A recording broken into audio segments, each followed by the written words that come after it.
नमस्कार, welcome to रूपक्स classes. स्वागत करते हैं आप सभी लोगों को रूपक्स क्लासेस का एक नए वीडियो पे। तो आज हम डिस्कस करेंगे इवेंट्स इन सेक्सुअल रिप्रोडक्शंस के बारे में। ठीक है। सो ऑलरेडी हमने ये चैप्टर स्टार्ट कर दिया। ठीक है, रिप्रोडक्शन इन ऑर्गेनिज्म वाला। ये क्लास 12 एनसीईआरटी बायोलॉजी का चैप्टर नंबर 1 है। ठीक है, इसका कुछ पोर्शन हमने ऑलरेडी डिस्कस कर लिया। जिन्होंने भी वो वीडियो नहीं देखा, मेरे डिस्क्रिप्शन बॉक्स पे लिंक दिया हुआ है, जाके चेक कर लो। ठीक है। ओके। सो आज हम जानेंगे इवेंट्स इन सेक्सुअल रिप्रोडक्शन के बारे में। ठीक है। ओके।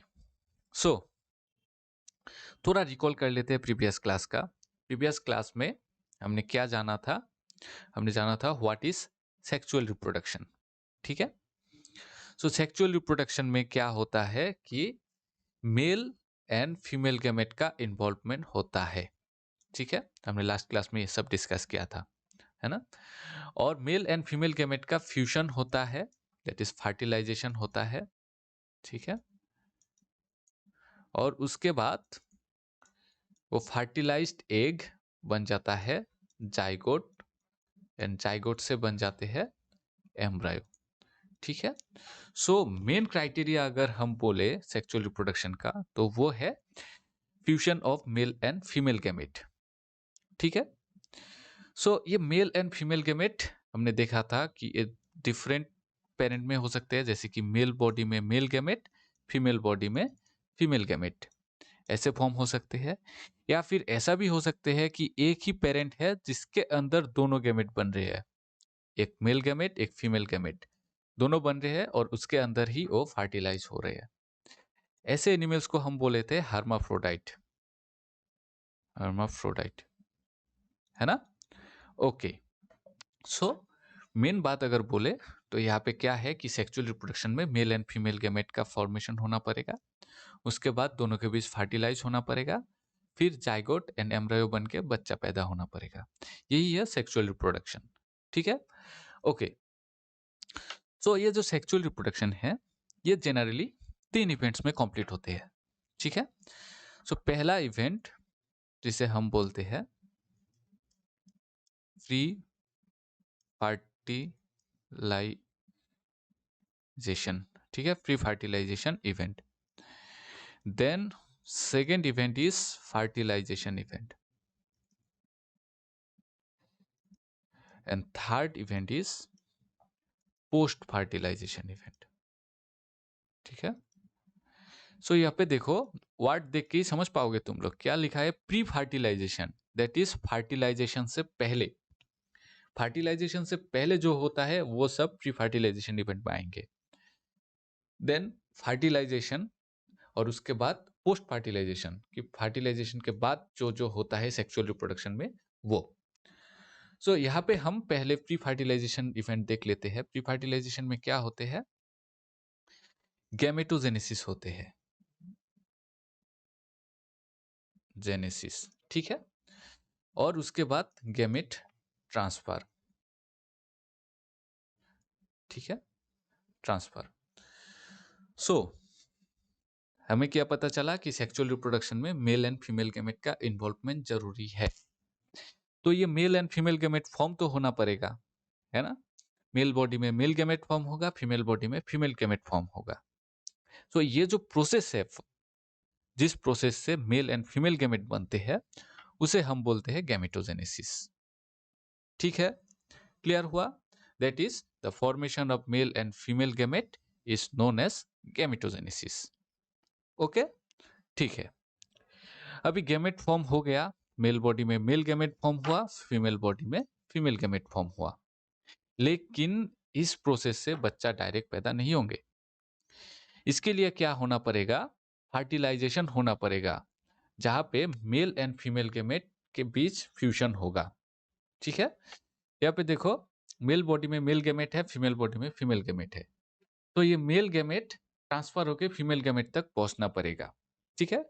जनरली मेल गैमेट ही मूव करते हैं, लेकिन कुछ लोअर ऑर्गेनिज्म, कुछ एल्गी है जिसमें हम देख सकते हैं कि मेल एंड फीमेल गैमेट दोनों मूव करते हैं और दोनों एक दूसरे के पास पहुंचते हैं।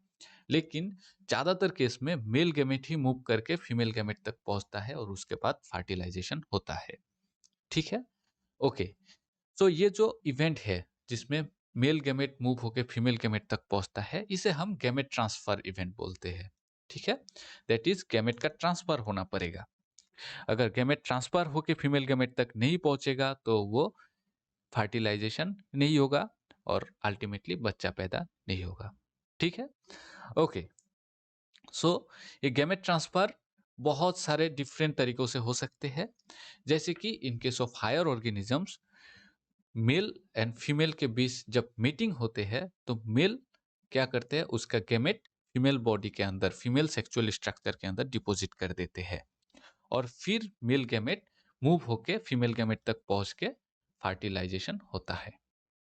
ठीक है, फिर कुछ प्लांट्स एंड कुछ लोअर ऑर्गेनिजम्स में मेल गैमेट फीमेल गैमेट तक पहुंचते हैं थ्रू डिफरेंट मीडिया।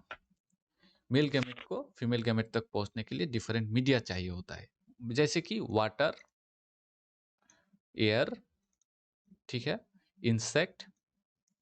ठीक है, ये जो मीडिया है, ये मीडिया यूज करके मेल गैमेट फीमेल गैमेट तक पहुंचते हैं। ठीक है, ओके। तो ये सब हमने लास्ट वीडियो में डिस्कस किया। आज हम जो मेनली डिस्कस करेंगे वो है फर्टिलाइजेशन वाला इवेंट।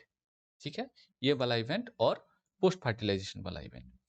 फर्टिलाइजेशन इवेंट में क्या होगा, देखो यहाँ पे गैमेट फॉर्म हो गया, गैमेट ट्रांसफर हो गया, तो अभी मेल एंड फीमेल गैमेट के बीच फ्यूजन होगा। ठीक है, मेल एंड फीमेल गैमेट के बीच फ्यूजन होगा। सो ये वाला इवेंट आज हम डिटेल्स में डिस्कस करेंगे और उसके बाद पोस्ट फर्टिलाइजेशन इवेंट, जहाँ पे फर्टिलाइजेशन के बाद ये स्ट्रक्चर बनेगा जिसे हम बोलते हैं जाइगोट, और जाइगोट से बनेगा एम्ब्रायो। ठीक है, और एम्ब्रायो से अल्टीमेटली बनेगा बेबी। ठीक है, सो जाइगोट से जो एम्ब्रायो बनने का प्रोसेस है इसे हम बोलते हैं एम्ब्रायोजेनेसिस। ठीक है, और एम्ब्रायो अल्टीमेटली डेवलप होके बनेगा बेबी। ठीक है, ओके। तो चलो अभी पहले फर्टिलाइजेशन वाला इवेंट्स देखते हैं। ओके, फर्टिलाइजेशन जिसे हम बोलते हैं सिनगेमी। ठीक है, इसे हम सिनगेमी भी बोल सकते हैं। ओके, सो फर्टिलाइजेशन इवेंट में क्या होता है कि मेल गैमेट फीमेल गैमेट तक पहुंचने के बाद फ्यूजन होता है। ठीक है, दोनों के बीच फ्यूजन होता है और उसके बाद एक स्ट्रक्चर बनते हैं जिसे हम बोलते हैं जाइगोट। ठीक है, ये जो फर्टिलाइजेशन है, ये फर्टिलाइजेशन दो टाइप के हो सकते हैं, एक है इंटरनल, दूसरा है एक्सटर्नल। ठीक है, सो इंटरनल फर्टिलाइजेशन क्या है? इंटरनल फर्टिलाइजेशन मीन्स, मैंने कुछ समय पहले ही बोला कि हायर ऑर्गेनिजम्स में क्या होते हैं कि मीटिंग के बाद मेल गैमेट को फीमेल बॉडी के अंदर छोड़ दिया जाता है। ठीक है, फीमेल बॉडी के अंदर छोड़ दिया जाता है और उसके बाद उस फीमेल बॉडी के अंदर ही वो मेल गैमेट फीमेल गैमेट के साथ फ्यूज होते हैं, या फिर बोल सकते हैं कि फर्टिलाइजेशन फीमेल बॉडी के अंदर होते हैं। ठीक है, सो इसे हम बोलते हैं internal fertilisation. That means fertilisation occurring inside the body of female. ठीक है, तो ऐसे केस हम देख सकते हैं हायर ऑर्गेनिजम्स में। ओके, और एक्सटर्नल फर्टिलाइजेशन क्या है? एक्सटर्नल फर्टिलाइजेशन में मेल एंड फीमेल गैमेट का फ्यूजन होता है outside the body of the female. ठीक है, दैट इज कुछ फिश के केस में हम देख सकते हैं, कुछ लोअर ऑर्गेनिजम्स के केस में, कि ये male gamete and female gamete दोनों को एक मीडियम में छोड़ दिया जाता है, जैसे कि वाटर। फिर ये मेल एंड फीमेल गैमेट उस वाटर में ही फर्टिलाइज होंगे। ठीक है, आफ्टर दैट उसका डेवलपमेंट वो एक्सटर्नल कंडीशन में ही होगा। ठीक है, सो ये हो गया एक्सटर्नल फर्टिलाइजेशन। ठीक है, ओके। सो यहाँ पे हम एक टर्म देखेंगे जो बहुत ही इंपॉर्टेंट है। टर्म है पार्थेनोजेनेसिस। पार्थेनोजेनेसिस, पार्थेनोजेनेसिस क्या है? देखो, मैंने बोला कि सेक्सुअल रिप्रोडक्शन में मेल एंड फीमेल गैमेट का फ्यूजन होगा, उसके बाद जाके जाइगोट बनेगा, जाइगोट से एम्ब्रायो, एम्ब्रायो से बेबी। ठीक है। तो यहाँ पे मेल एंड फीमेल गैमेट का फ्यूजन होना जरूरी है, ये सेक्सुअल रिप्रोडक्शन में ऐसा होता है, ये मैंने बोला। ठीक है, लेकिन कुछ कुछ ऐसे एक्सेप्शंस है, कुछ ऐसे ऑर्गेनिजम्स है जहाँ पे क्या होते हैं कि जो फीमेल गैमेट है, ठीक है, फीमेल गैमेट जो एग होते हैं वो डायरेक्टली डेवलप हो जाते हैं इनटू ए न्यू ऑर्गेनिज्म। ठीक है, इनटू ए न्यू ऑर्गेनिज्म, या फिर बोल सकते हो फीमेल गैमेट डायरेक्टली बेबी बन जाते हैं विदाउट फर्टिलाइजेशन, विदाउट फर्टिलाइजेशन। ठीक है, ये जो फिनोमेना है इसे हम बोलते हैं पार्थेनोजेनेसिस। ठीक है, पार्थेनोजेनेसिस। तो इसमें क्या हो रहा है कि female gamete is directly developing into a new organism without fertilisation. ठीक है, यहाँ पे देखो मेल गैमेट का कोई रोल नहीं है, डायरेक्ट जो फीमेल गैमेट फीमेल बॉडी के अंदर बना वो डायरेक्ट डेवलप होके ऑर्गेनिज्म बन गया या फिर बेबी बन गया। ठीक है, ओके। सो ऐसे केस हम हनी बी में देख सकते हैं, हनी बी, फिर कुछ रोटीफर्स में, ठीक है, कुछ लिजर्ड, ठीक है। सो ऐसा पार्थेनोजेनेसिस हम कुछ एनिमल्स में देख सकते हैं। तो पार्थेनोजेनेसिस क्या है समझ में आया? ओके, अभी हम मूव करते हैं next event, that is post fertilisation event.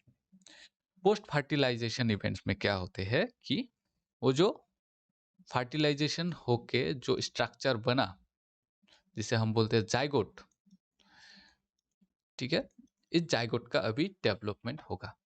ठीक है, ये जाइगोट डेवलप होके एम्ब्रायो बनेगा और एम्ब्रायो से बेबी। ओके, सो यहाँ पे हम एक चीज देखते हैं, इंपॉर्टेंट चीज, सबको पता होगा शायद फिर भी मैं बोलता हूँ कि हमें पता है कि हमारा जो गैमेट्स होते हैं, गैमेट्स आर हैप्लॉइड। ठीक है, हैप्लॉइड। सो इसका मतलब क्या है कि हमारे गैमेट्स में हाफ नंबर्स ऑफ क्रोमोसोम्स होते हैं। जितने हमारे बॉडी सेल में क्रोमोसोम होते हैं उसका हाफ नंबर हमारे गैमेट्स में होते हैं।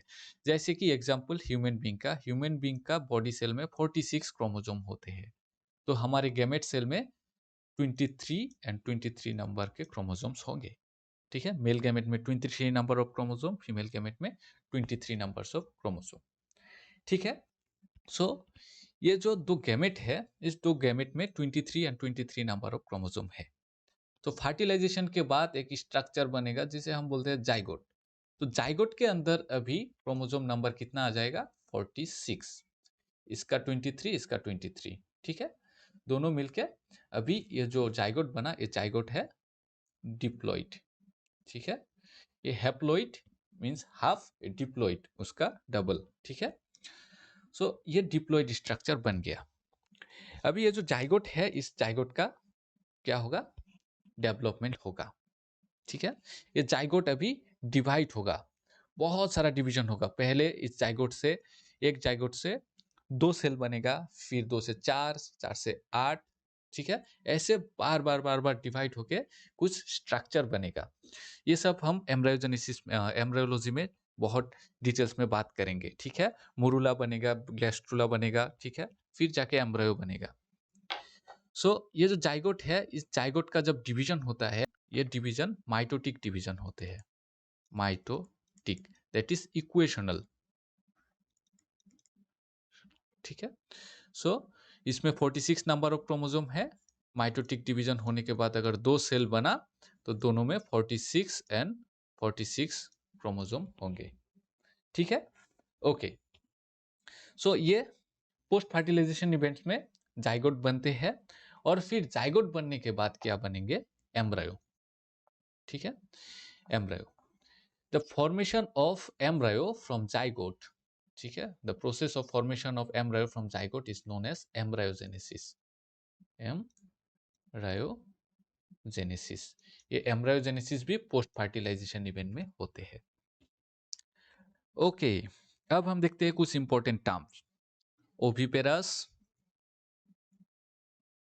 And viviparous animal. ठीक है,